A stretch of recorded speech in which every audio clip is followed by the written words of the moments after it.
Hi, guys. And as usual, back to the Pro Investing Podcast, right? We got amazing guest today. So it's a Tony Farmer. Tony, thank you for coming on the show. Thank you guys for having me. Thanks for the invitation. Yeah. So Tony played 17 years professional basketball. And just by itself, it's a huge achievement, Tony, right? Yes, it's a lot that goes on with it. It actually starts when you first touch a basketball, which mine was at the age of 5. Then you go through high school, and I had a decorated high school career, then went on in college and finished up in Nebraska. So it doesn't start from when you become a pro because you don't have any guarantee to become a pro. You just hope and have an aspiration that you can make it. So the preparation and the dedicated and all that comes with it, there's a lot of work behind the scenes in order to achieve that level. I was about to ask you, so there's two type of athletes I'm seeing. Once the parents were professional athletes and they kind of support the kid, maybe they push them a little bit, right? And he became, right, professional athlete. So the other ones, the parents never played, right? I had a passion internally.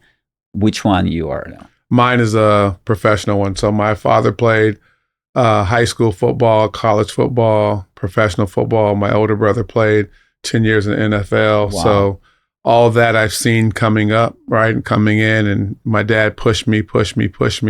So I ended up playing football, basketball, and baseball, and then I had scholarship offers in all three. And then I decided to stay with basketball, stop playing football and baseball after my junior year because I was getting heavily recruited, and then schools were saying, well, what is he going to play? What sport is he going to play? Mm-hmm. So I had to make a decision. So I put the baseball down, I put the football down, and just focused strictly on basketball. So then in high school, I was, top 100 in the nation. So that kind of helped me propel my career. That's amazing. So speaking of, that's actually a question for the kids playing basketball right now. When is like you start to understand I can play the highest level possible of basketball when you choose that sport, right? Can you tell us like what was like 10th grade, 9th grade, like high school, middle school? So when was the moment you said, yeah, I can do that 100%? Well, I mean, it's different on any level, right? My wife and I, we have a 12-year-old. He likes basketball. He loves coming with her and I when we play. My wife plays in leagues. I play in leagues. So he comes with me, at various times. But, the day and age of today's kid playing basketball is much different than when I played, right? So kids today, they have their phones, they have devices, they have their social medias, they have everything to go with that. When I played, I didn't have any of that. It was outside playing in the street, playing in the parks, doing those things. So the dynamics changed. So when I got to high school, in the 9th grade, I played varsity all 4 years. Wow. In my whole high school career, I would say I probably lost maybe 25 games, 30 games max my whole entire career. So insane. I had a chance to be on the other side of it. But, my dad instilled those values into me at a young age of saying, if you're going to do it, let's do it correctly, right? Yeah. If you're going to do it, let's do it all the way. He said, because there's going to come a point in time when I have to make that decision. So once I got to the 10th grade, I realized that if I want to have a chance to hit a professional aspect of this sport, I got to commit more and more time. So I remember when the University of Nebraska came to my house to visit me, the coach came to my house and I wasn't even there. I was in the gym working out and playing. And I remember vividly my dad was saying, I know Tony has this meeting with you, but Tony kind of has his own rules. He's going to do what he wants, and that's just how it is. And I allow him to do that as long as it's in a constructive manner. So I ended up having that home meeting with Coach Nee at my high school gym. Yeah, that's amazing. So basically you're saying like about 10th grade, right? You start to really... It varies, right? There's kids now in 8th grade and, they're considered, top college prospects at 8th grade. They're getting offered scholarships at 8th grade, 9th grade. I didn't get offered a scholarship in 9th grade. I got offered a scholarship starting in the 10th grade, then the 11th grade, and then 12th grade. And, there wasn't any social media. So I used to get bags and bags and bags of letters from colleges. And not even open half of them because it was just overwhelming of the trash bag fulls, because now there's emails, there's NIL. Yeah. All that didn't take place when I was in high school and college. Yeah. That's insane. That's amazing. So, and then Tony, right? The ultimate goal was the NBA, right? For basketball. If you're playing basketball, that's the best league in the world. So when you made it to Lakers, and again, that's the best team in the world, probably, right? The Lakers franchise itself, right? Yes. There's so many names, the coaches and all that. So what it meant to you to make it in that moment, right? So what was you feeling, right? Can you tell us a little bit about Well, your my favorite experience? player growing up was Magic Johnson, right? I used to be in the backyard emulating him, trying to play like him. And then I realized that in order to have this skill set, you got to start to form your own player, right? Yeah. So once I left Nebraska, I got a call from my agent and Jerry West. I'm like, this is the Jerry West who's like really famous. That's a big time general manager. So he called me and said, hey, we need you to get on a flight tomorrow so we can come out here and talk about these contracts and things like that. And it was funny because they drafted a player ahead of me. I didn't even get drafted, right? But my contract was better than his contract. Oh wow. And the thing is I remember my first day of training camp, I began to understand that the NBA is a business, right? I was in the summertime. We had these runs up at UCLA, all these pro players that you see on TV. Yep. You're actually playing against them in pickup, and you realize these are some grown men out here playing, right? So I'm a younger man coming into the fold to play. So the first day of training camp, I had to sing the fight song from Nebraska. That's like that rookie orientation. But once, practice came out, it's a whole different dynamic. And I had told myself, I'm really here as a professional playing. So I have to turn the headlights off and I have to turn the work gloves on. So then I realized it became a business. So at that point, you realize there's no real loyalty in that aspect. You're still basically an employee of a team, and the coach sets the rules, the general manager sets the rules, and the owner gives them the budget to work in between. So I realized that at that point, being NBA ready was going to take a lot more work. Mm-hmm. But you were ready for work, right? So you did Yeah. the whole thing and then you made it. Yeah, for sure. I mean, it comes to the aspect of you putting on your helmet, getting your head down and asking yourself, what do you want to do with the game? So, I remember my dad told me that in order to be a very good pro, you have to do it in stages, right? You can't think of a 5-year plan, 10-year plan. So my goal was, okay, if I play 5 years from that aspect, then I've kind of become that veteran. So he said to set it at the first 2 years. What do you want to get out of the first 2 years? Then the next 2 years. So that's kind of how I took, to my career. And then, before you know it, I'm 41, 42, still pushing on a pro level, but then realizing, that these days are winding down. So when I had a chance to walk away from the game professionally, I didn't walk away with anger, right? I just knew it was time to just let it go.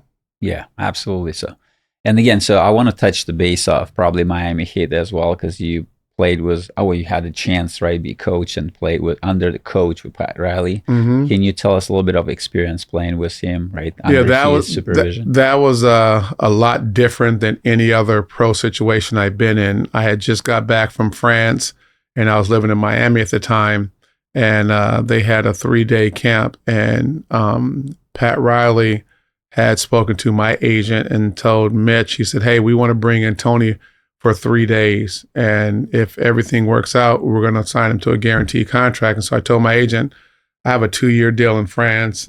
I'm fine with where I'm at. I'd love to come back to the NBA. But this guy has a history of doing things this way, right? I've heard he takes, careers off of players because of work ethic. Not that I'm scared to work, but I was like, is that what I really want to do? My agent and my dad was like, you live in Miami though. So that's like you going home again as in LA. He goes, what is going to hurt you? 3 days, you do it.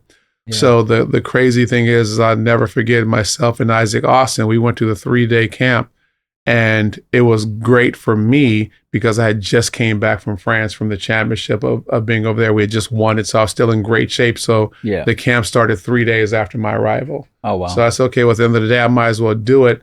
And so a lot of these guys are coming through out of shape because they were coming from college or pros. The season was over, and we were just kicking butt the whole camp. And it was funny because there's 101 players that went through these workouts between the 3 days and then after. And myself and Isaac Austin were the only two to get a guaranteed contract. Oh, and wow. Pat Riley had called my agent, and I'll never forget too, the first negotiation he gave. He said, I want to, we'll guarantee this part of the contract. And then on the first day, this part of the contract. And I told my agent, I'm not doing that. I have a guaranteed contract to go back to France. And what happened was the general manager was a guy named Dave Wall. He sent my agent the offer, not Pat. So Pat had called my agent back. He goes, that offer didn't come from me. That came from the general manager. So from that standpoint, the general manager ended up not being there anymore. And Pat told me to drive to his office, with my agent and everything. He said, look, we're going to guarantee the contract. We can't sign it today because we're trying to sign other players. And since there's a salary cap, since we're going to give you the minimum deal on that, you have that, but you got to go through and work out through the summer. So we were running wind sprints on the football field in the summertime.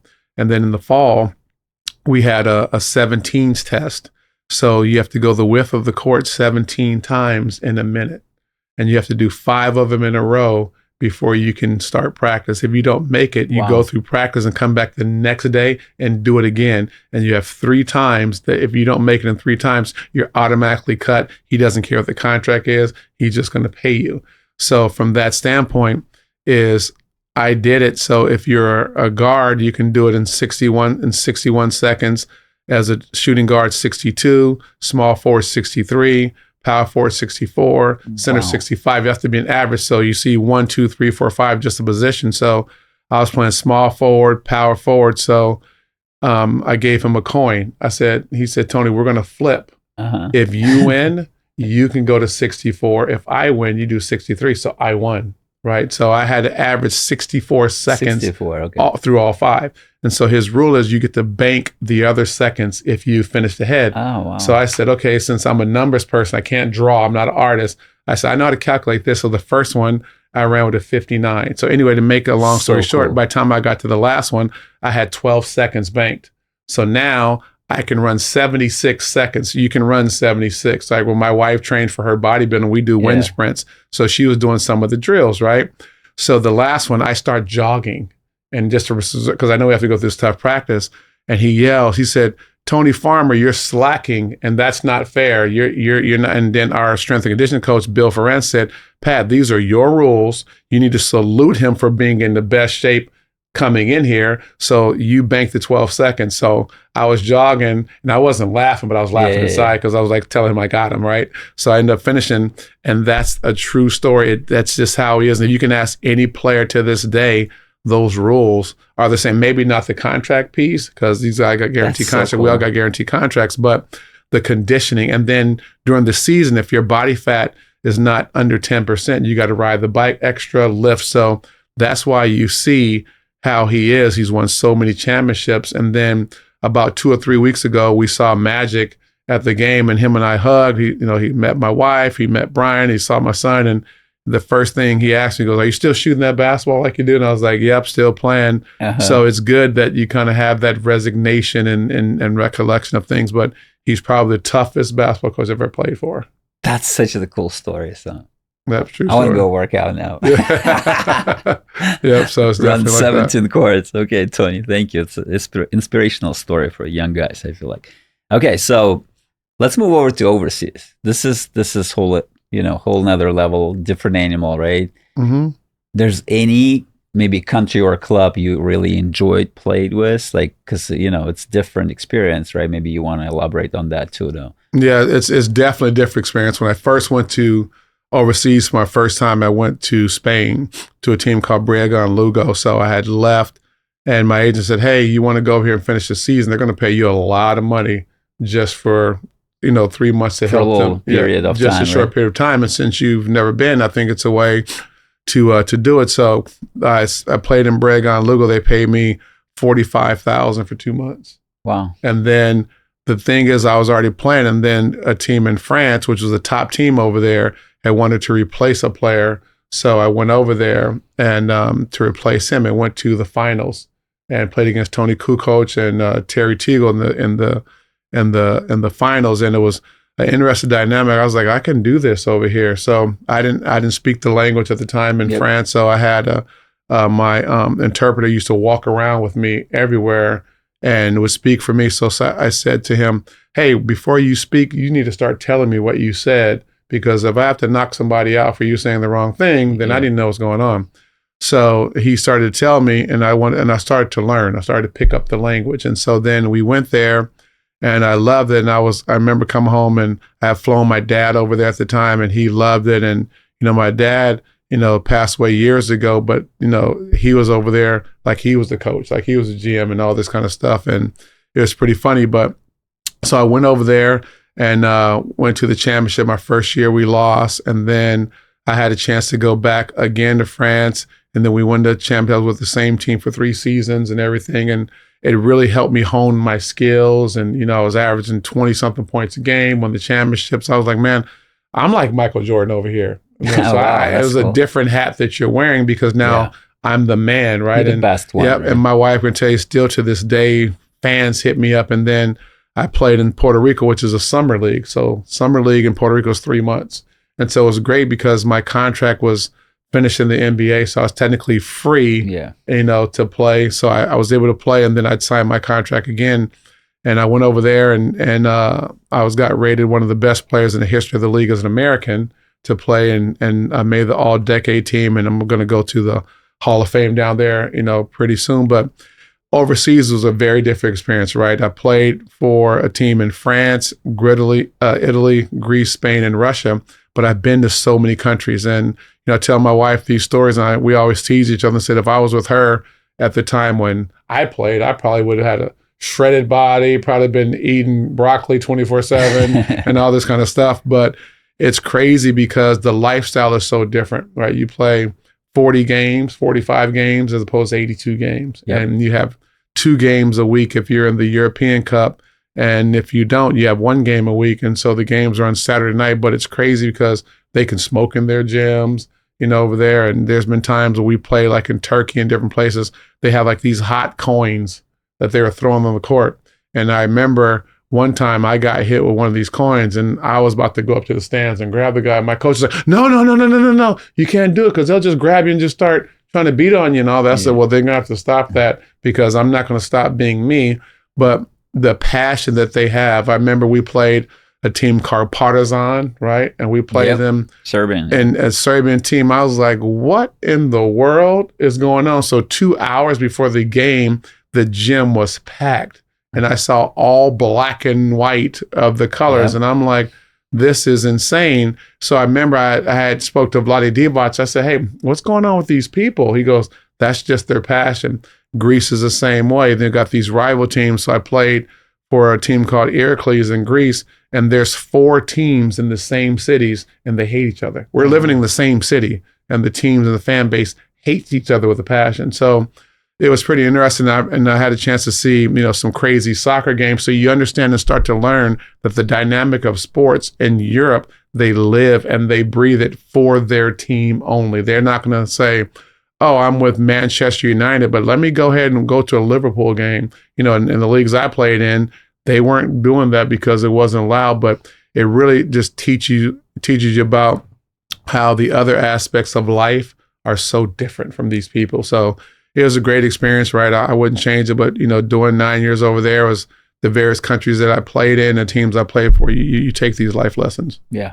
That's great. That's a great story. So have you had an experience, because, there's financial piece of it, like when they didn't pay you what offered? In Greece, it was amazing. My contract was for $750,000 and I got $450 because the owner was running out of the money. I mean, I didn't know anything about it, right? I'm like, I said, so if they don't pay me, I'm going to take it out on one of them.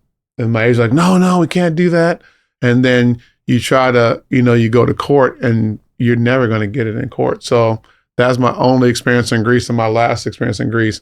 France, I never missed a check. Spain, never missed a check. Italy, never missed a check. Puerto Rico, never missed a check. So what about Russia? Russia, never missed a check. That's good. So the thing about it is our owner in Russia was in the mafia for sure.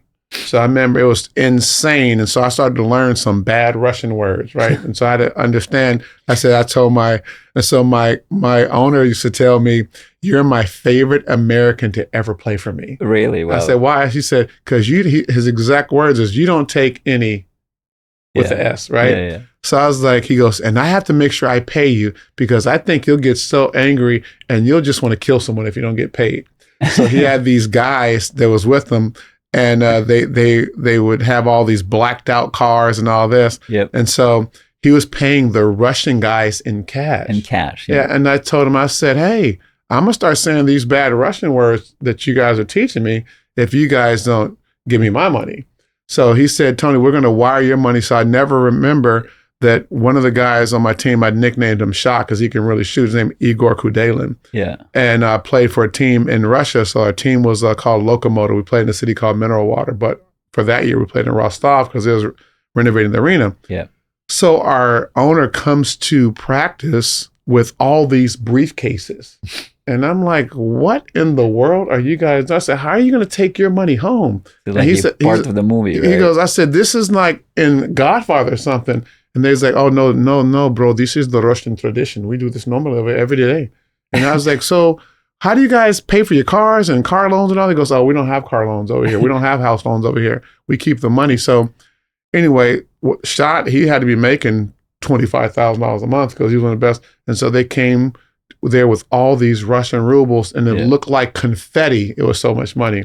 And that's how they got paid in cash over there, and they sent a wire for mine. But you know, the dynamics of life is so different. I live in an apartment building. I had a whole floor in the same apartment building as the mayor because it was the safest environment. I had a guy. I didn't have a car then, right? Because they have a driver. So the driver drives me around in this van, all blacked out. So I used to tell my age. I say, hey, man, if you got me in this situation, it's crazy. He goes, I would never do that. But that's probably the place that I played, that I had security 24/7, but I was never threatened, right? I didn't feel threatened. But still, you know, there's some people in Russia, they're freaking crazy. You know, I remember eating at Fridays and this guy was like, hey, that's going to be my table. I was like, no, it's not going to be your table. But the point is, guys on my team was, hey, man, you got to be careful because they have weapons. And I never forget the guy opened his jacket with a gun. I said, yep, that's your table for sure. Because and he was laughing. He goes, no, I'm kidding. But it's just the way of life is so different. Tony, that's a great story. So thank you for that. And I feel like there's half of the show behind us. So can we move to the transition and then talking about the business? Because again, even in your voice, it's all fun, right? And then it's, you know, it feels like it's going to be forever, but the real life happens, right? Absolutely. And then you stop playing, you get injured. There's thousands of reasons, right? You're not retired on your own terms. Can you tell us a little bit about your personal experience? Like, did you actually start to think about, listen, I'm not going to play forever? Maybe you had an experience of your parents, right? So how was your transition from basketball to business world? Well, I mean, I grew up with nothing, right? My dad just did the best he can, right, for the resources that he was given, right? He was an entrepreneur. I've never really seen him hold jobs. I remember him working for Paramount Pictures. He did computer programming.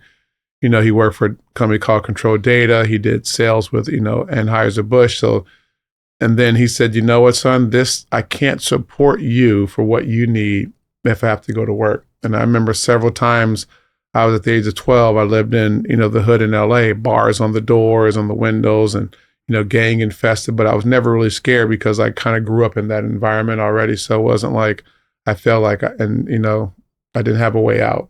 Yeah. So my dad started a uniform apparel company, and I just watched him work, and I used to help him make the T-shirts and the jerseys. And my dad used to always tell me, sometimes you're going to have more month than money, right? You're going to have these bills that are due. You're going to rob Peter to pay Paul, but the risk and the reward is very gratifying. He said, so you have to figure out a craft, son, that when you put down that basketball, you're going to have your plan B become your plan A. So, I went to college at 19, and then I've learned, what it was take. So I started to prepare myself and said, what are my interests? I've always loved numbers and business and stuff like that. And when I was growing up, there wasn't Shark Tank and things like that. So, I went to college, had a business mentor that he ended up picking me up when I went to college. That's how I met him and his son. So from that aspect, he had owned 2 Amoco gas stations at that time, and then ended up having 30. But the point he used to always tell me is like, Tony, at some point in time, either you're going to get tired of basketball or basketball is going to get tired of you. One of those is going to happen for sure. So I remember when I was playing, I had, bought my first piece of property. I renovated. I didn't know anything about renovating a property at that time. So I went to Home Depot, and they sell this big orange book called 1, 2, 3 for the home. So I started to read out the good book, and you can check it out. It's a true story. They have this big orange book. It'll teach you how to wire, teach you how to drywall. And so I got this book and I got a highlighter and I just started to learn. So I painted, I hung drywall, and I did the tape, and I hired a couple contractors just to teach me. And they started to teach me. I said, okay, you're fired. I'm going to do this myself. And the only thing that I wasn't comfortable with was the tile and the electric. But everything else I did. So when was it again? So when you playing? Yeah. So team? So at this point, I was in Charlotte, and this was in 1997. I was playing for Charlotte, and my dad had just passed. And I said, I want to start getting myself prepared to learn the things I wanted to do. So in 1997, I bought my first house, and then I bailed out a contractor who was building it, and then he said, hey, you can finish it on the inside. And he goes, you can save some money if you want to help me do the work. And that's how I did it. And I learned. I was like, man, so I just finished part of my own house. Didn't build it, but I helped with the cosmetics. Yeah. So I bought that house at, $445,000 when I was married the first time. That was the first mistake right there, is marrying that person. So I felt I was, even behind the 8 ball more because it wasn't a supportive factor. So I just started to fall in love with the work I wanted to do. So I got that house and had it in 97, got divorced in 2002, and ended up selling it. And I always like to go back and look on like, hey, what did I miss out on if I would have held that property? So I was just telling my business partner, Bryan, I showed my wife years ago that house now is worth $1 million, And then, so I said, okay, well, I got that house. And then once I got divorced, I bought my first townhouse because part of my divorce decree was to get them a house for her and my 2 oldest kids now. And I bought it in my name. She didn't want to live in it. And I was like, this is what you chose. Anyway, make a long story short, I renovated that one and then I flipped it. So I told myself, okay, this is the way of life, is to start preparing myself for after basketball, doing these kind of projects. So I started to get houses, and then I started my own mortgage company in 2004. And then I did mortgages from 2004 till the boom happened in 2010, 2012. So in 2008, the market crashed and I was in financial trouble, not like broke from money, but with these houses. So I ended up selling all of them, right? And I had to bring $25,000 to the table to protect my credit, but I had got my money back because I'd already turned them, but then I was expanding more. So I told myself, okay, well, that market is crazy. It's funny how fast business can change. So then I had started a landscaping company because my mom and my stepdad, they have a drug recovery home for the last 40 years now.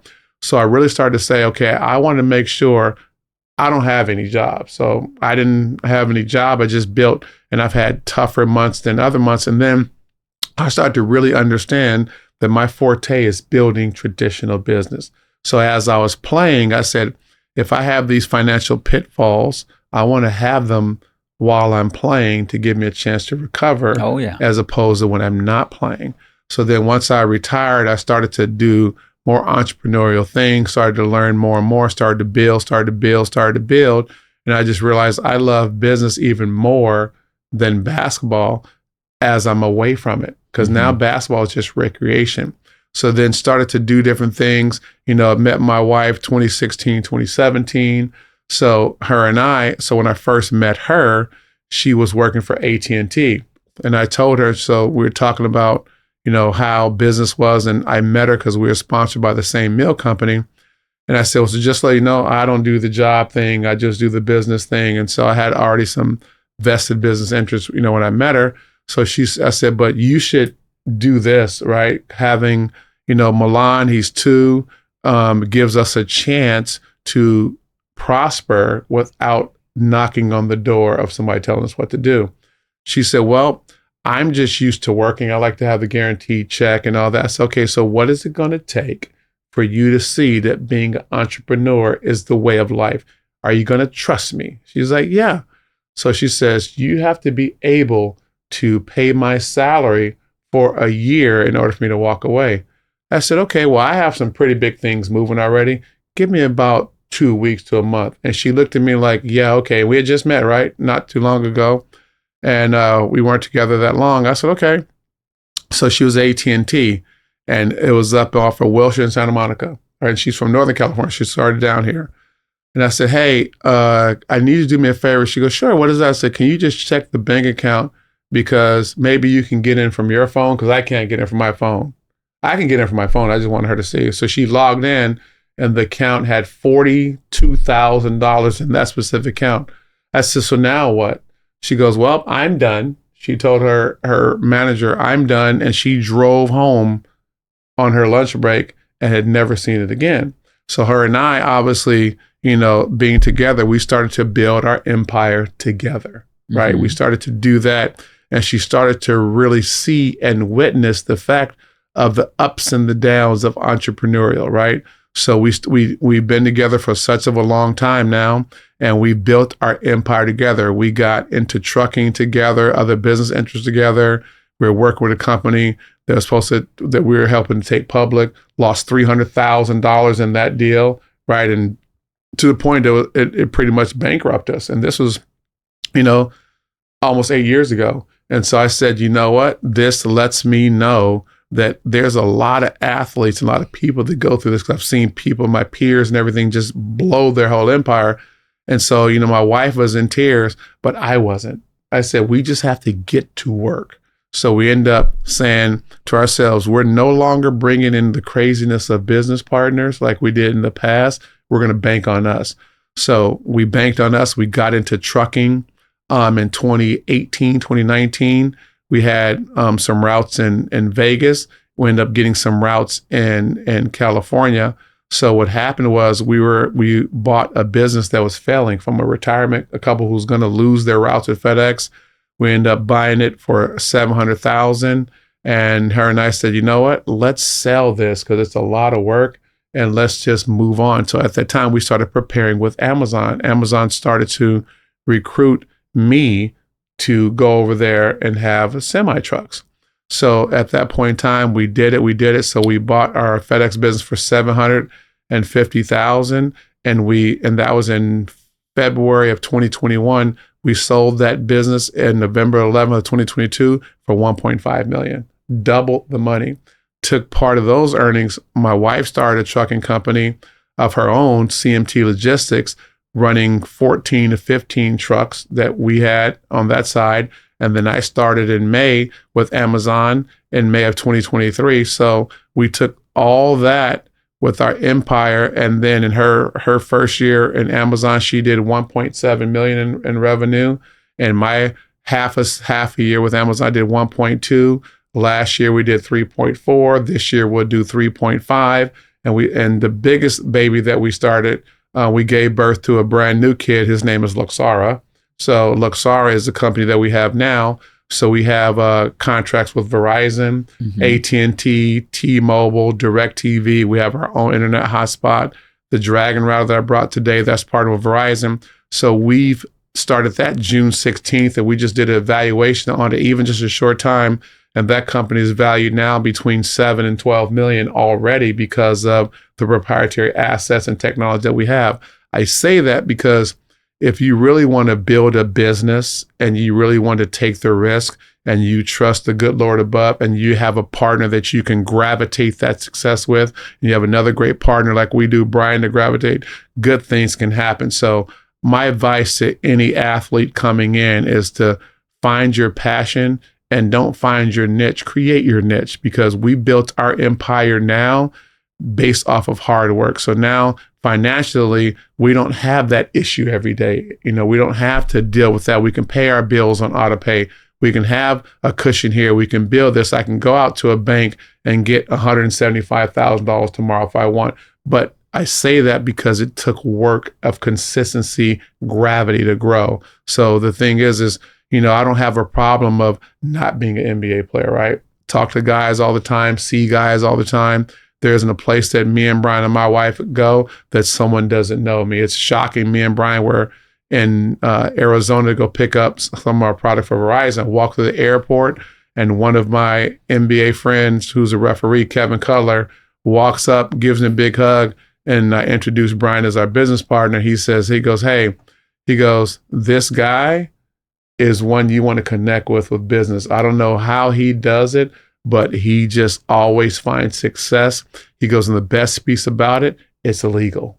And I haven't known Bryan 50 years, right? I'm not saying that, but every person that he's met has always told him that my ethics and how I believe is the same way. My wife is the same way. So, even in the businesses and the stuff that your own investments, right? It's hard to find people that do the right thing. Yeah, for sure. So thank you, Tony. And then the question is here, because you see, let's say example will be, right? You can't go full force. You playing professional sport, right? So you cannot go full force and build a business because that requires time. Right. And then, probably better than me right now. So if you're not putting the energy and nothing is going to happen there, right? Unless somebody running that for you. So, but then the problem is, so you put in the full force into the pro athlete sports, right? Whatever, basketball, baseball, right? Football, whatever you're playing.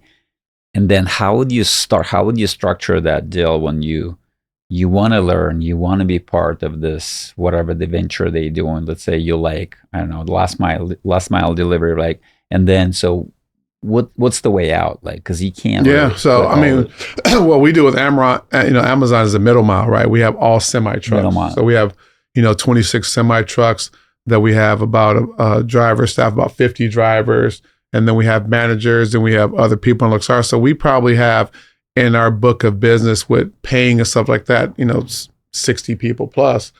But the thing is that, I'll never forget when I was in college, myself and two of my teammates, our coach was having Warren Buffett, being from Nebraska, to talk to us about things that's going on. And I remember him saying specifically was, hey, Tony, you have to surround yourself with 5 people.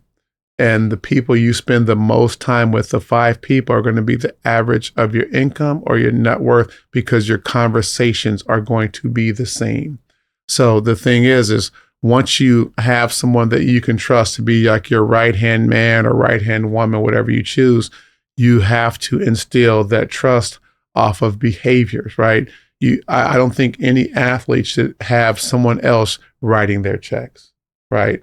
I did that my very first year of the very first agent that I had, and realizes that these checks are being written, right? I'm out here playing, but I'm sitting there like, well, how's all this at the end of year 1? I have this when I think I have that. It's because you get caught up in playing. You're not paying attention as much to the finance. So you go from a college kid like myself of making X amount of dollars, and I signed my first contract for $150,000 after not even having $1,000, right?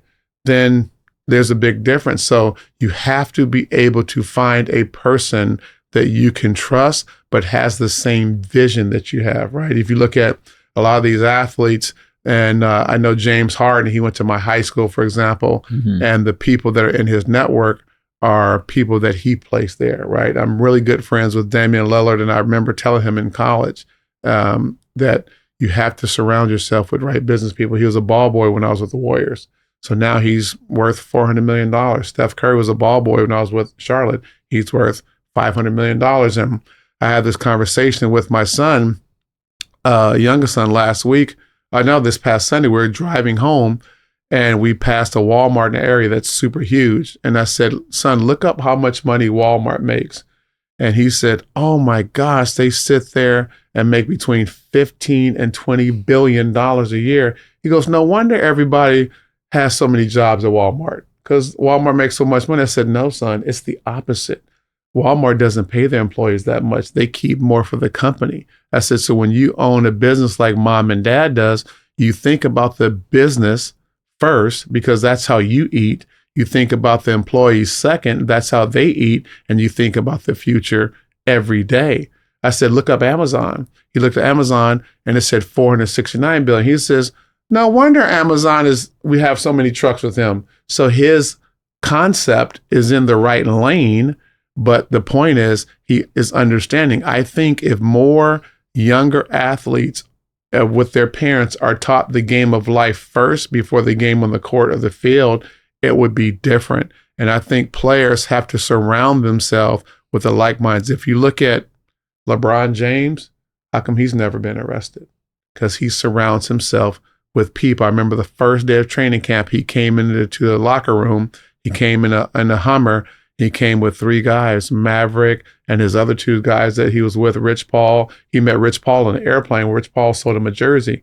And he fired his agent, Aaron Goodwin, after his first year. And people were laughing at him. He goes, here comes a young kid. He's going to be broke. He says, no, I want to teach myself and surround myself and get some mentor to teach. So he latched on to Warren Buffett and some of the other guys. How come Shaquille O'Neal hasn't never been arrested? Because he surrounds himself with the right people with a business vision. And, people like Magic, Akeem Olajuwon, all those people were telling same thing like me. My wife can tell you, I've never drank or smoked, right? I've never got drunk, right? I don't sit there and have all these cases of legalities, with me. But the point is because I had those values instilled in me at a young age. The problem with athletes, you have a lot of athletes that get in trouble because they come from bad upbringings and they can't get out of those behaviors. That's why John Morant has this situation. So, to end this of what I'm telling you is it's very important to prepare for life before basketball life or baseball life or football life ends, meaning the contracts. Mm-hmm. Thank you, Tony. That's a huge piece of advice, right, for the people. And question is here because again, so once you start to run the active business, right? So again, you probably most likely pretty busy, right? Every single day because you grinding and grinding. So the result of it is income, obviously, right? So you start to get more, income, more money, right? And then you start to put it aside. So when did you start to think about investing money, so like putting this away kind of for the future? I've always looked at future things. My wife and I talk about all the time, right? And we have our lessons that we look and we're growing. With Luxara is a brand new business, so we have to lean on the trucking company security to keep Luxara moving because Luxara hasn't been there. But once you start to look and to realize of if you're good enough in the sport to play a long time, right? If you're good enough to prepare. So, have the aspect when it looks to, I don't like to use the word investing because an investment can go overnight, right? I believe you have to look into the point of if you're building a business or building an aspect of any sort of career, what is your blueprint, right? And you look at things like how AI has come into play. People are losing jobs over AI. People are losing roles over AI. So now, when it comes in investing, I always believe of putting your money in something that you're good at, putting your money in something that you pursue a passion at. Because if you don't, and if you rely on somebody else's vision to say, okay, I'm going to invest $50,000 in this, and you choose or you don't know nothing about the investment, it doesn't make sense. Yeah, it's not going to work, right?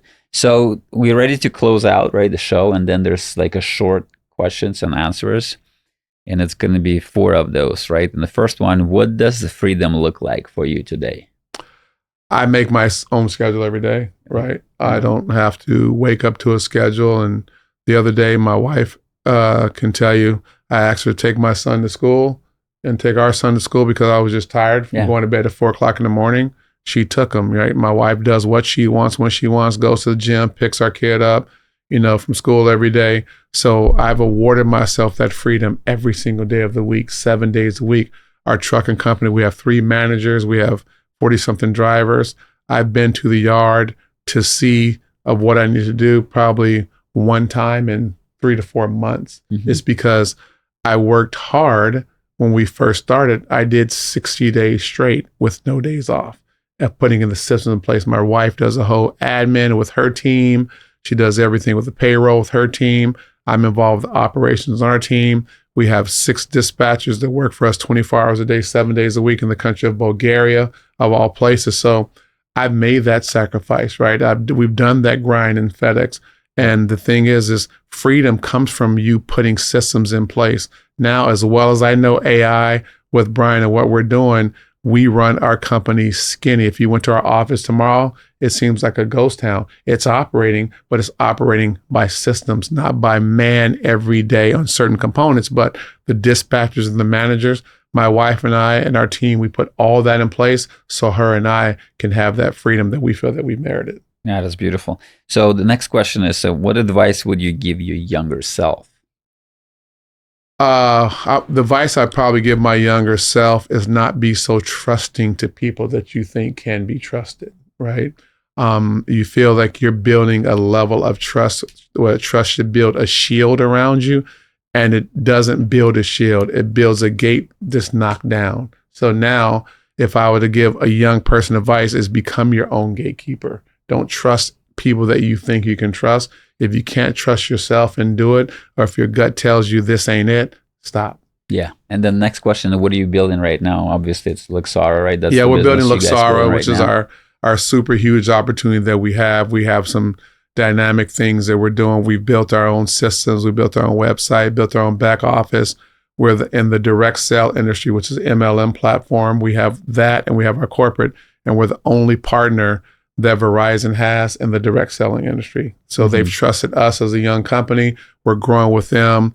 We're going to be coming out with our own TV service, Luxara TV, which is going to compete with like YouTube TV, Sling and those.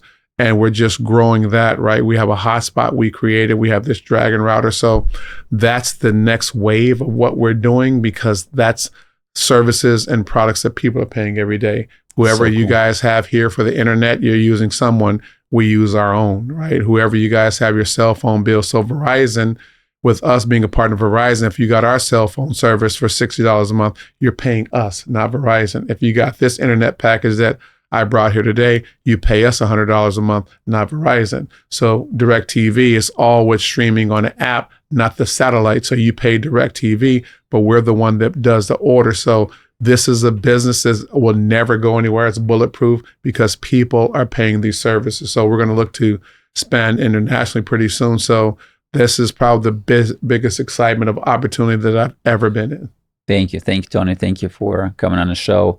And where the people can find about you, or where they can connect? They can connect, with me. Our website is luxara.global is where they can connect. That's where I do everything like that. So we have our LinkedIn, right? I don't use it every day. That's how, your company found me on LinkedIn. So sometimes it might take me time to get back because I don't use it every day. But those are the things, right? I'm not super active on social media like that, right? I kind of keep building what I'm doing. But, I have my wife, Chyanne, she's, my right hand, left hand. Bryan's my back. My son's my kneecap. So I'm surrounded by the right people. That's the most important part, though. Okay. Thank you, right, Tony? Thank you. Appreciate it. Thanks for having us. Thank you for story inspiration. And then see you guys next one, right? All right. Thanks. All right. Thanks, everybody. We'll see you.